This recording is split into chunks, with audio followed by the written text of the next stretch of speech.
हम लोग अभी जब एनालिटिक फंक्शंस और हार्मोनिक फंक्शंस पे बात कर रहे थे तो हमने ये यूज कर लिया था directly u y x y equal to minus, नहीं सॉरी बिना minus equal to u y x. That is आप अगर ऐसा लिखेंगे del square u upon del x del y equal to del square u upon del y del x. सवाल ये उठता है कि क्या ये हमेशा हम ऐसा कर सकते हैं या ये बराबरी कब होती है?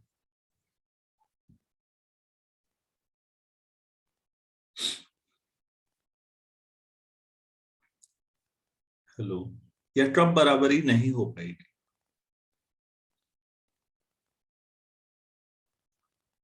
तो इफ यू एक्स वाई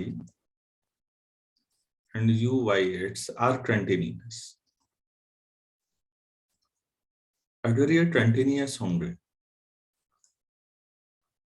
तो बच्चों ये बराबरी होगी।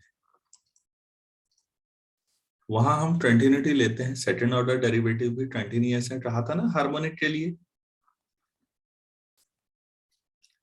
Hello, yes sir. हाँ यस सर। अगर ये कंटिन्यूअस है, सेकंड ऑर्डर पार्शियल डेरिवेटिव जो हैं वो अगर कंटिन्यूअस है तो ये बराबरी है। लेकिन अगर ये कंटिन्यूअस नहीं है तो बराबरी की गारंटी नहीं है, हो भी सकते हैं नहीं भी हो सकते हैं। तो फिर आप लोग जब फंक्शंस ऑफ सेवरल वेरिएबल आप लोगों ने पढ़ लिया है? यस सर, वहाँ मैक्सिमम मिनिमा निकालते टाइम भी इक्वल आता यंग्स एंड श्वार्ट्ज थ्योरम पढ़ी? सर, इतना नहीं पढ़ा। नहीं, आप लोगों ने नहीं पढ़ा होगा, ये कार्तिक लोगों ने पढ़ा होगा, हो सकता है वो एमएससी में हो। यस यस सर, एमएससी में था। एमएससी फर्स्ट सेम में है ना वो, रियल में। Yes sir. Functions of several variable जो चैप्टर है वहां हम ये दिखाते हैं कि ये बराबरी नहीं हो पाती। तो ये बराबरी होने के लिए दो थ्योरम्स आपने पढ़ी होंगी, एक श्वार्ट्ज थ्योरम, दूसरी यंग थ्योरम। दोनों थ्योरम्स सफिशिएंट कंडीशन देती, नेसेसरी नहीं, सफिशिएंट मतलब दोनों इंडिपेंडेंट थ्योरम है। अगर श्वार्ट्ज थ्योरम कुछ कंडीशन देती है आपको, वो सेटिस्फाई हो जाए तो ये सेकंड ऑर्डर पार्शियल डेरिवेटिव जो मैंने सबसे पहले लिखे हैं ये बराबर हो जाते हैं। जैसा श्वार्ट्ज में है वैसा ही यंग में भी अलग अलग तरीके से। सफिशिएंट तो फ्यूचर में कोई और मैथमेटिशियन भी डेवलप कर सकता है कि कुछ कंडीशन दे और कहा कि ये कंडीशन सेटिस्फाई होने पर ये बराबरी है। लेकिन मैं ये कह रहा हूं कि अगर यू एक्स वाई और यू वाई एक्स कंटिन्यूअस हैं तो ये नेसेसरी है उसके बाद कि ये दोनों बराबर हों। यहां पर कौन सी कंडीशन है, क्या ये अंतर समझ पाए आप लोग? Yes sir. This is necessary condition. If uxy and uyx are continuous, then definitely both will be equal. और वहां जब आप एमएससी में पढ़ेंगे तो आप सफिशिएंट कंडीशंस में दो बड़ी इंपॉर्टेंट थ्योरम पढ़ेंगे, उनका काफी रोल है बहुत सारे एग्जाम्स में। मैं ये बताना चाह रहा हूं कि इन जनरल आप बराबरी इन दोनों पार्शियल मिड्स डेरिवेटिव जो हैं हमारे, ये मिड्स हैं क्योंकि एक बार एक्स के और एक बार वाई के रिस्पेक्ट में ऑर्डर चेंज है। इन जनरल ये बराबरी आप नहीं कर सकते, तो पहले हमें उसके लिए कोई रिजल्ट बताना पड़ेगा। तो चलिए एक सवाल करते हैं।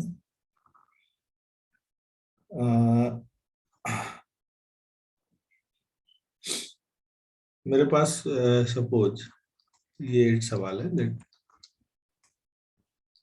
You x y equal to x y x square minus y square upon x square plus y square. ये वहां पर है जहां एक्स ट्रॉमा y is not equal to 0,0 और ये 0 है अगर एक्स ट्रॉमा वाई 0,0 ये सवाल है। तो प्रूव दैट, ये उसी में MSc फर्स्ट सेम का ही क्वेश्चन है वैसे तो। u(xy) at 0,0 is not equal to u(y)(x) at 0,0। हम इसे कैसे करेंगे, इतना प्रूफ करना है। तो पहले आप इसे समझिएगा, u(x, y) ने ये x है और ये y है, और आप कह रहे हैं दिस इज नॉट 0,0। इसका मतलब क्या हुआ? नीचे वाली कंडीशन तो बताती है कि ये ओरिजिन पर है, x भी 0 y भी 0। और ये कंडीशन, क्या ये संभव है कि x 0 हो और y 0 ना हो? तब भी ये माना जाएगा या नहीं? यस माना जाएगा। वो सारे पॉइंट्स जहां पर x तो 0 हो लेकिन y 0 ना हो, तब भी ऊपर वाली कंडीशन ही मानी जाएगी ना, क्योंकि x, y 0,0 नहीं होना चाहिए। x 0 ना हो और y 0 हो जाए, वो सारे भी माने जाएंगे। और x भी 0 ना हो और y भी 0 ना हो। तो जो प्लेन है R2, उसमें ओरिजिन छोड़ के बाकी सारे पॉइंट शामिल हो रहे हैं, और जहां ओरिजिन है दोनों 0 है, वहां पर दिया ही है वैल्यू। ऊपर वाले का मतलब समझ में आया बच्चों? Yes sir. x, y is not equal to 0,0 का क्या मतलब है, मैं ये समझाने की कोशिश कर रहा हूं। अच्छा, किसी किसी क्वेश्चंस में ऐसा भी दिया जा सकता है ऊपर वाली कंडीशन में कि when x, y is not equal to 0, ऐसे खाली है। यहाँ प्रोडक्ट में दिया है, यहाँ अब ऑर्डर्ड पेयर में नहीं दिया, प्रोडक्ट में दे दिया x और y। इसका मतलब भी यही हुआ ना, x और y का प्रोडक्ट अगर नॉन जीरो है तो इसका मतलब यही हुआ या कुछ और भी हुआ? सर अलग हो जाएगा sir, neither x 0 nor y equal to 0। Very good. देखो भाई, ये नीचे वाली कंडीशन जब है तो इसमें नीचे वाली कंडीशन में ओरिजिन छोड़ के आप कोई भी पॉइंट ले लीजिए R2 का, मतलब आप x एक्सिस भी ले सकते हैं, y एक्सिस भी ले सकते हैं, और कोई जनरल और कोई पॉइंट भी ले सकते हैं। लेकिन ऊपर वाली कंडीशन क्या बताती है आपको, कहां कहां नहीं लेना है?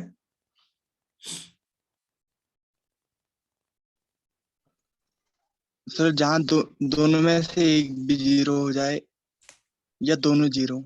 तो क्या नहीं लेना है? x एक्सिस और y एक्सिस नहीं लेने, क्योंकि x एक्सिस में y कोऑर्डिनेट 0 होता है और y एक्सिस में x कोऑर्डिनेट 0 होता है। तो जब भी ऐसे सवाल पूछे जाते हैं, उनका मीनिंग पहला समझ में आया कार्तिक? Yes sir.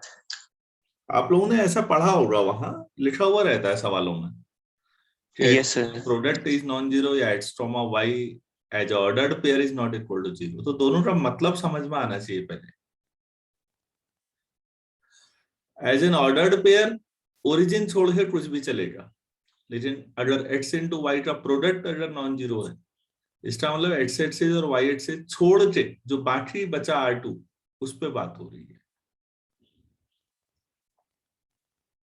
चलो खैर, तो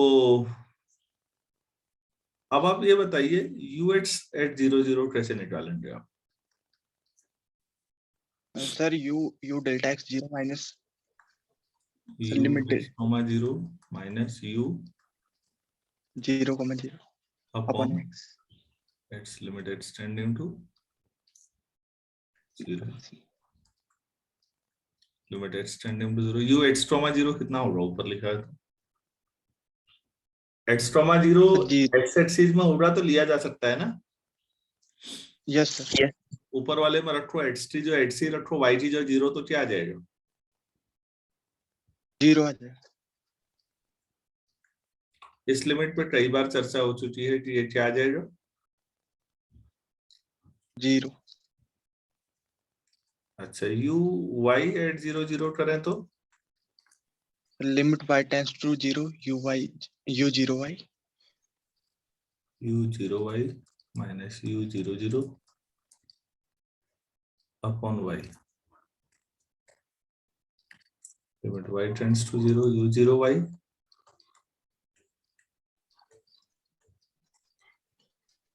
ठीक है।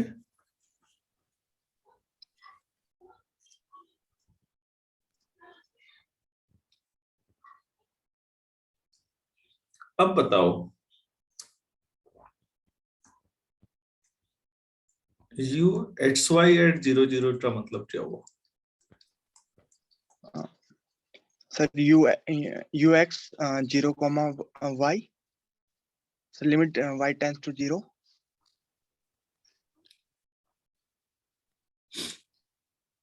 पहले y के रिस्पेक्ट में हुआ ना ये? Yes sir.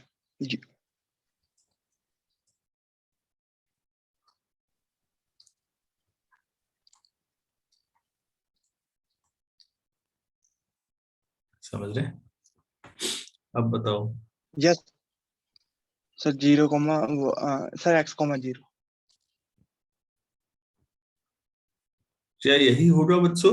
देखो तो ये यू वाई पहले से ही है, फर्स्ट हमें सेकंड ऑर्डर लाना है एट्स के रिस्पेक्ट में, यही लाना है। Yes sir. अच्छा यू वाई एट्स एट 0 0, इसका मतलब क्या हुआ? आप आराम से समझो, जो बच्चे जल्दी नहीं समझ पा रहे कोई बात नहीं, घबराना नहीं है, पहले एट्स के रिस्पेक्ट में हो चुका है इसका, ठीक है। तो यहाँ तो 0 0 ही होगा, अब ये वाई के रिस्पेक्ट में लाना है इस बार, तो यहाँ क्या लिखना चाहिए? तो यहाँ एक्स कोऑर्डिनेट तो जो 0 था 0 ही है,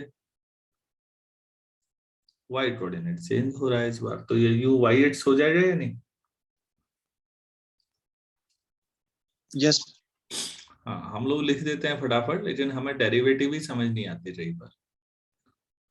तो अब यहाँ पर आप देख रहे हैं इक्वेशन 1 मैंने डाल दी दोनों, तो अभी हमें u y at x comma 0 और u x at 0 comma y भी निकालने हैं, मतलब हमने तो एट 0 0 निकाले हैं अभी, दो और सी है हमें फर्स्ट ऑर्डर के पार्शियल डेरिवेटिव, पहले उनको निकालते हैं फिर रखेंगे यहाँ पर। Now u y at x comma 0 क्या होगा? Sir ux plus delta x, एक minute, limit y sir ux plus delta y। यहाँ वाई हो जाएगा माइनस यू, यहाँ पर तो एक्स ट्रोमा 0 आ जाएगा, क्यों भाई? एक्स ट्रोमा जब 0 0 पे निकालते थे तो बाद वाले में 0 0 आ रहा था ना, ये देखो। Yes sir. तो जब एक्स 0 पे कर रहे हो तो एक्स 0, अब वाई कोऑर्डिनेट में चेंज लाना है, एक्स कोऑर्डिनेट तो ऐसे ही रहेगा, ऐसा कर दूं? यस बाकी लोग भी सोचो, ये एक्स कोऑर्डिनेट एक्स ही रहा ना, यस सर। तो एक्स में तो कोई बदलाव नहीं आया, वाई 0 से वाई हो गया है, तो पार्शियल टू वाई कोऑर्डिनेट के रिस्पेक्ट में हुआ है, क्लियर है ना? Yes sir. अच्छा तो limit y tends to 0 u x ट्रोमा वाई, अभी तो पूरा ही जितना एक्सप्रेशन है मैं किताब से देख के उठा ले रहा हूँ, एक्स वाई क्या था, x square minus y square upon x square plus y, y square, u x ट्रोमा 0 सर 0 0 अपॉन, y। तो y ऐसे लिख दूं?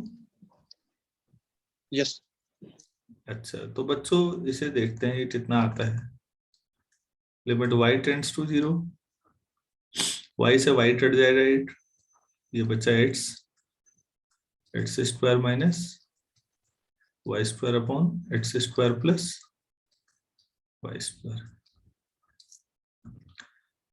Late y equal to mx, इस लाइन के अलोंग मैं ओरिजिन की तरफ आ रहा हूं। अब ये कोई लाइन है, जब आप आएंगे तो वाई कोऑर्डिनेट देखो पहले इतना था, फिर इतना हो गया, फिर इतना हो गया। जब ये ओरिजिन की ओर आएगा तो वाई कोऑर्डिनेट 0 को जाएगा या नहीं? Yes, sir. एक्स भी जाएगा ना फिर, as y tends to Yes. 0 implies Yes. Yeah. x tends to 0। एक ही बात है, दोनों ही जाएंगे 0 की तरफ। तो y tends to 0 की जो x tends to 0 भी लिखा जा सकता है, और y की जो x रख देते mx रख देते हैं, x square minus m square x square,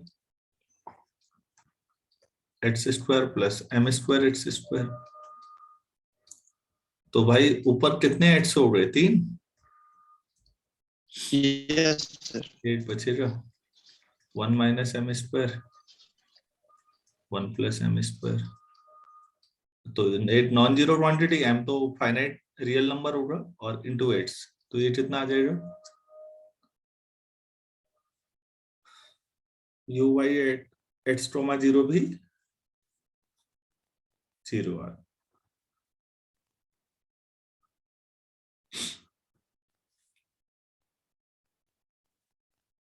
क्या आपको सेकंड ऑर्डर के डेरिवेटिव निकालने आ रहे हैं?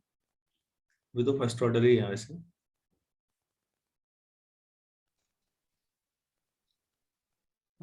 Yes, sir. अच्छा, और क्या निकालना पड़ेगा? आपने u y एट x, 0 निकाल दिया ऊपर, u x eight 0, y।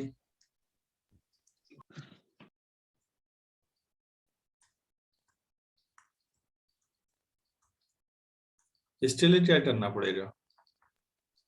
So limit x tends to 0. So uxy minus u0y upon x. u0y upon x।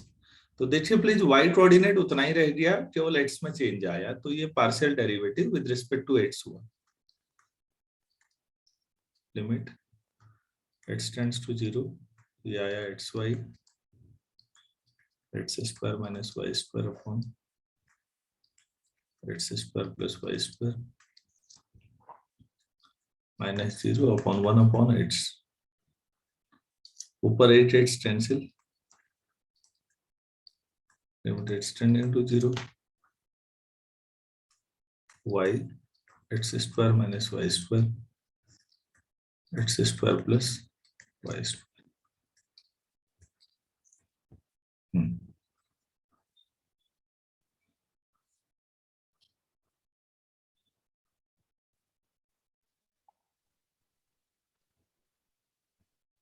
अच्छा,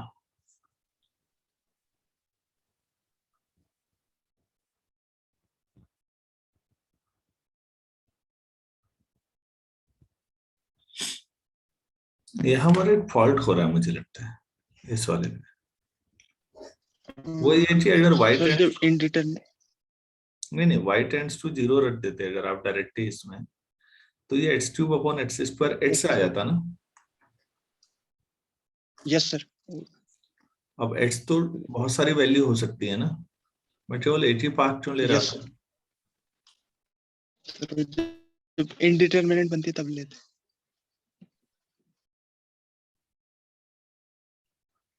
और अब यहाँ कर रहा हूं तो क्या मिल रहा है ऐसे x टेंड्स टू 0 में?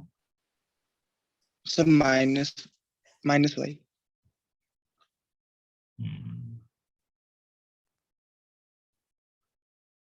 इन जनरल तो लिमिट ही अलग है।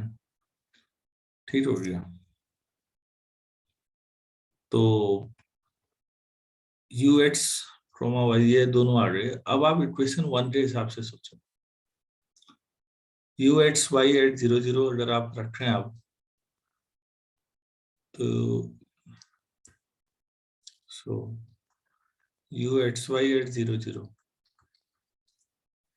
दोबारा सोचो बच्चों, x tends to 0, uy minus uy upon x, तो क्या होगा? uy at So x comma 0.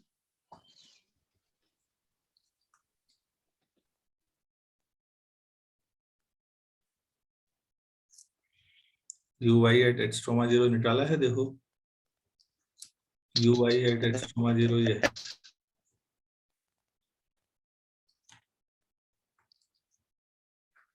Limit ये x, ये 0 upon x, limit x tends to 0, तो ये 1 आ जाएगा। Yes sir. और uy एट से एट 0 0, लिमिट u8 से एट दिस माइनस u8 से एट 0 0 अपॉन y। तो यहाँ पर क्या आ जाना चाहिए? 0,y u8 से 0y ऊपर निकाला है, कितना आ गया था? -y।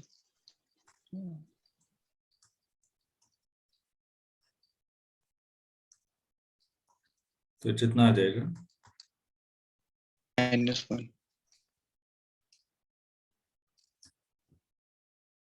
So u8y at 0 0 is not equal to uy8 at 0 0. तो सेकंड ऑर्डर पार्शियल डेरिवेटिव बराबर नहीं है यहाँ पर।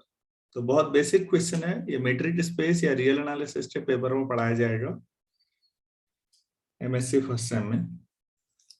वहां डिटेल में ऐसे बहुत सारे सवाल कराए जाते हैं।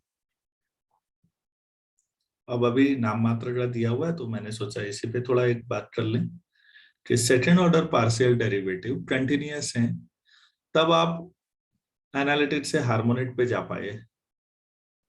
हार्मोनिक में हमने पहले ही कहा था कि सेकंड ऑर्डर पार्शियल डेरिवेटिव सारे के सारे जितने भी हैं वो कंटिन्यूअस होने चाहिए। कंटिन्यूअस होंगे बच्चों तो ये बराबरी हो जाएगी। ये बराबरी क्यों नहीं हो रही है? ux और uyx कंटीन्यूअस नहीं। तो ये नहीं है, कंटिन्यूटी नहीं है, पहले ये भी साबित करना पड़ेगा। अभी कुछ हिस्सा रह गया है जो हम वहीं उसी पेपर में कराएंगे कि कंटिन्यूटी ही प्रॉब्लम आ रही है। अभी वो नहीं करा रहे हैं, इतना जरूरत नहीं है। उम्मीद है यहाँ तक क्लियर हो गया होगा सब लोगों को। बाकी लोगों को भी समझ में आया है या कोई चीज दोबारा समझानी है?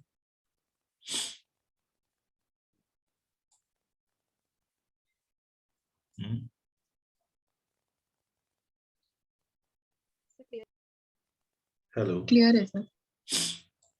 चलो ठीक है, फिर अगर ये ऐसा क्लियर है तो हम आगे बढ़ते हैं।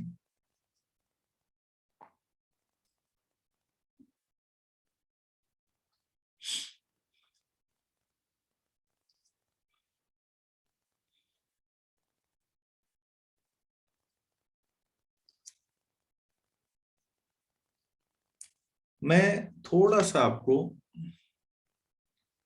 सिंपली कनेक्टेड के बारे में बताना चाहूंगा। क्या बताया मैंने ऐसा simply connected region? Yes sir. क्या बताया? सर जिसमें एक पॉइंट से दूसरे पॉइंट तक बिना कहीं से भी जाया जा सकता है।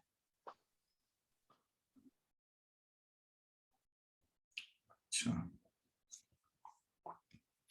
मैं जो डेफिनेशन दे रहा हूं वो टोपोलॉजिकल है। टोपोलॉजिकल डेफिनेशन मेरे पास ये रीजन है। एक्चुअली हम जो टोपोलॉजी पढ़ते हैं बच्चों, उसको कई लोग रबड़ सीट टोपोलॉजी भी कहते हैं। आप कहेंगे ये क्या सरदर्द है, रबड़ सीट क्या होती है? यार रबड़ की अगर कोई सीट हो तो आप मानेंगे ना ये रबड़ की है पतली सीट, तो रबड़ से मतलब है आप इसे खींच सकते हैं या नहीं? थोड़ा और, नहीं खींच सकते तो रबड़ क्यों लेते? तो रबड़ से मतलब यस होता है आप खींच सकते हैं, स्ट्रेच कर सकते हैं उसको, कोई फर्क नहीं पड़ना है। तो उल्टा भी कर सकते हैं, कंप्रेस भी कर सकते हैं। तो हमारी जो टोपोलॉजी हम पढ़ते हैं उसको या तो लो डायमेंशनल टोपोलॉजी कहते हैं, और कई लोग रबड़ सीट टोपोलॉजी कहते हैं। तो बच्चों हम ये मानते हैं जैसे इसको खींच के और बड़ा किया जा सकता है, ऐसे इसको कंप्रेस करके 8 पॉइंट पे लाया जा सकता है, सिंपल 8 पॉइंट पे। तो पूरा कंप्रेस होता जाएगा तो 8 पॉइंट पे आ जाएगा ये। तो that is called simply connected topology के हिसाब से सबसे आसान समझो, क्योंकि वो ज्योमेट्रिकल है। अगर हम इसको आम बच्चे की भाषा में पिचटा दे रहे हैं तो इसको हम एक पॉइंट पे ला सकते हैं। इसीलिए जो आपको टोपोलॉजी पढ़ाई जाती है वो रबड़ सीट टोपोलॉजी है। अब आप कहेंगे इसमें क्या बड़ी बात है, फिर तो हम किसी को भी पिचका दें, ऐसा ही करना है। बच्चों ये होल है बीच में, क्या अब आप इसे पिचका सकते हैं? तो इसका जवाब है नहीं, होल आपके क्षेत्र का नहीं है ना। अब आप इसको होल की बाउंड्री तक ला सकते हैं, उससे आगे नहीं पिचका सकते। होल पे आपका कंट्रोल नहीं है, वो आपके डोमेन से बाहर का एरिया है। आप जो भी काम कर सकते हैं डोमेन में कर सकते हैं। डोमेन का मतलब ही है हम अपने डोमेन में कर सकते हैं बस। तो क्या मैं ये समझा पाया कि जब होल होगा तो आप उसे पॉइंट पे कंप्रेस नहीं कर पाएंगे? Yes, sir. तो इसको कहते हैं मल्टीपल कनेक्टेड रीजन। ये सिंपली कनेक्टेड नहीं है।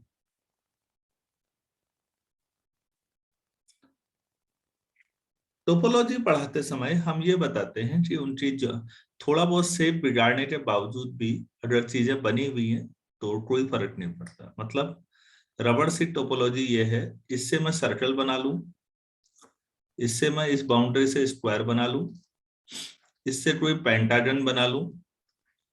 तो एक टोपोलॉजिस्ट की नजर में ये सब एक ही है यार, कुछ भी बनाते रहो, इससे क्या फर्क पड़ रहा है। ये सब एक ही स्ट्रक्चर है टोपोलॉजी के एक्सपर्ट के नजरिए से, क्योंकि ये सब सिंपली कनेक्टेड है। इन सबको एक पॉइंट पे लाया जा सकता है। लेकिन अगर एक होल हो जाए उसमें तो अब ये अलग स्ट्रक्चर है, क्योंकि अब इसे एक पॉइंट पे नहीं लाया जा सकता। हाँ, इससे ऐसा बनाया जा सकता है टॉरस। ऐसा पड़ा होगा मैग्नेटिक फील्ड में, इसमें ऐसे वो लगे होते हैं लूप। Yes, sir. गाड़ी का ट्यूब होती है ना, साइकिल की या किसी गाड़ी का पहिया, टायर हटाओ, ट्यूब ऐसी होती है। मैंने बिगाड़ दो यस सर। हाँ, अब ठीक बनाया, वाह सही बन गया। इस टाइप इसको क्या बोलते हैं फिजिक्स वाले? टॉरस।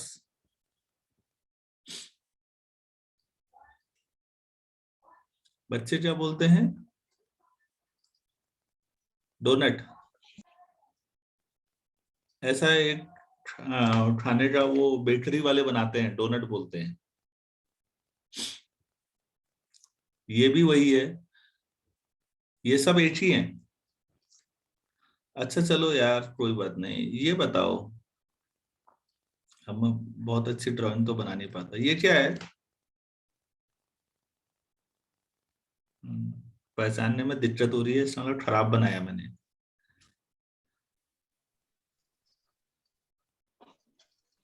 Coffee mug. हाँ मग है, बाकी अब कॉफी पियो, पानी पियो, चाय पियो, जो पीना है।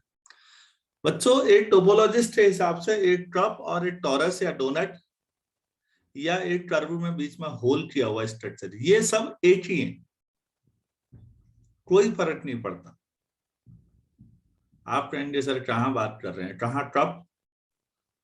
मतलब a multi connected region with a single hole, with a single hole इस कॉफी मग या टॉरस या डोनट, जो बोलना चाहें, ये सब एक ही है। मैं इस पर आपको एक छोटा सा वीडियो देखूंगा, या आपको मिल जाए, आप ग्रुप में डाल दीजिएगा या मुझे भेज दीजिए, मैं डाल दूंगा।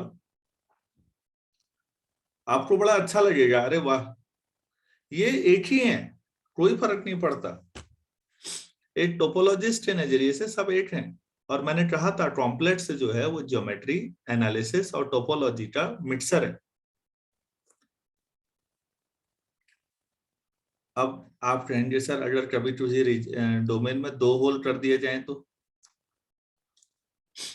ये क्या है? ये भी मल्टीपल कनेक्टेड रीजन है, विथ 2 होल्स, तो ये बच्चों आपकी कमीज हो सकती है। शर्ट होती है ना, शर्ट। Yes sir. हाँ, यस सर। हमारी जो शर्ट या पैंट है ये वो हो सकती है। टोपोलॉजिस्ट के हिसाब से एक ही है। और एक रीजन जिसमें 2 होल हो जाएं तो वो शर्ट या पैंट के इक्विवेलेंट।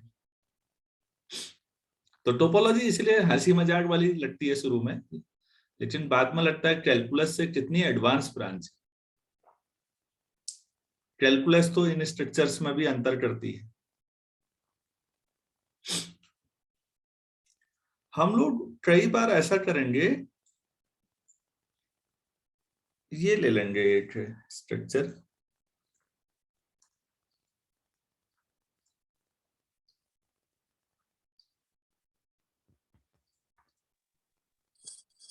यार अमेरिकन स्ट्रक्चर में डिस्ट, ब्रिटिश तो DISC लिखता है, अमेरिकन DIST लिख देते हैं। ये समझ नहीं आता हम कहां को जाएं। कोई सेट S ले लो, Z belongs to complex number such that Z is non-zero। तो बच्चों ये जो है सारा कॉम्प्लेक्स प्लेन है, केवल नॉन जीरो, जीरो छोड़ के पूरे कॉम्प्लेक्स प्लेन को सिकोड़ो भी तो इसको जीरो पे तो होल है ना। जीरो तो आपके डोमेन का हिस्सा है ही नहीं अभी, तो इसको क्या बोलेंगे? लिख रखा है जो बोलेंगे, पंचर्ड डिस्क। पंचर हो गया, वहां पर होल हो गया। अरे पंचर होना क्या होता है टायर का? पंचर्ड डिस्क का मतलब आपने पंचर कर दिया। पंचर मतलब आपने एक पॉइंट हटा दिया। अब आप कहेंगे सर 8 पॉइंट में तो छोटा होल बनेगा। अरे यार छोटा बड़ा छोटो ना, वो कोई मतलब ही नहीं है। कमीज तो 5 साल के बच्चे की भी होती है, हमारी भी होती है। अब आप कहेंगे सर उसका वो होल छोटा होता है। टोपोलॉजिस्ट के हिसाब से होल है ना, बस हो गया। टोपोलॉजिस्ट को फर्क नहीं पड़ता, 8 पॉइंट की वजह से भी होल है तो भी पंचर डिस्क है। तो पंचर डिस्क कॉम्प्लेक्स में बहुत ज्यादा यूज होता है, क्योंकि हम ये जानते हैं, हमने पढ़ा था कि ओरिजिन छोड़ के बाकी सबका आर्ग्यूमेंट डिफाइन किया जा सकता है। तो हम कई बार जीरो छोड़ लेते हैं। हाँ, कंटिन्यूटी नहीं रहती आर्ग्यूमेंट में अभी भी, लेकिन डिफाइन किया जा सकता है। तो जब भी पंचर डिस्क बोलेंगे वो ये हो जाएगी। अगर पंचर्ड यूनिट डिस्क बोल देंगे तो हम ऐसा ले लेंगे, हमने डिस्क ले रखा है तो ये पंचर्ड यूनिट डिस्क हो जाएगी।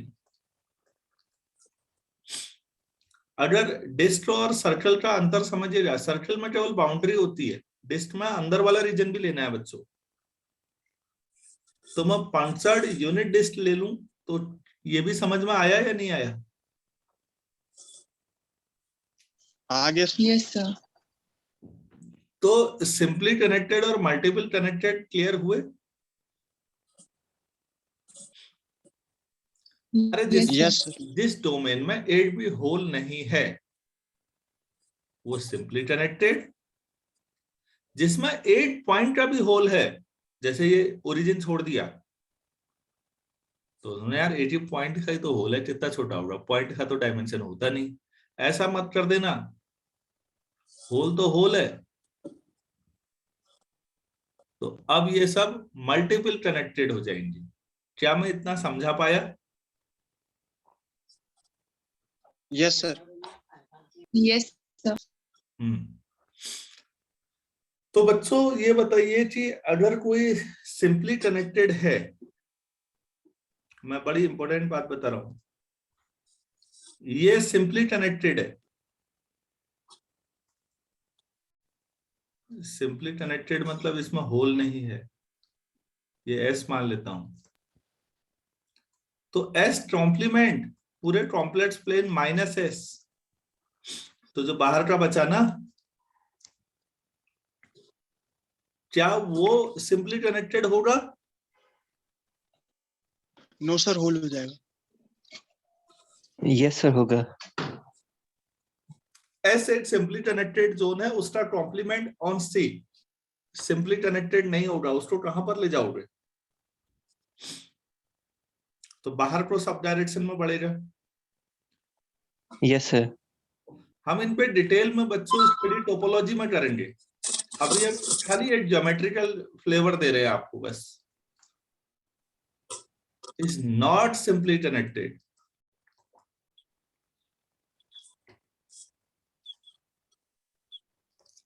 तो ठीक, इसमें ये सब इन्फिनिटी पे जाएंगे। इन्फिनिटी पे अगर आप उसको खींचे भी तो इन्फिनिटी तो सी में है ही नहीं। अब मैं ये वाला ले रहा हूं, extended complex number S complement is, अब क्या हो जाएगा ये?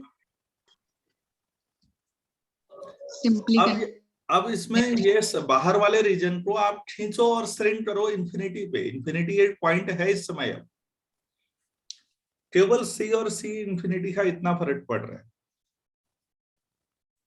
अगर आपके पास केवल कॉम्प्लेक्स कोई सिंपली कनेक्टेड रीजन है और आप पूछ रहे हैं कि सी के रिस्पेक्ट में उसका कॉम्प्लीमेंट, तो आप जवाब देंगे कि नॉट सिंपली कनेक्टेड।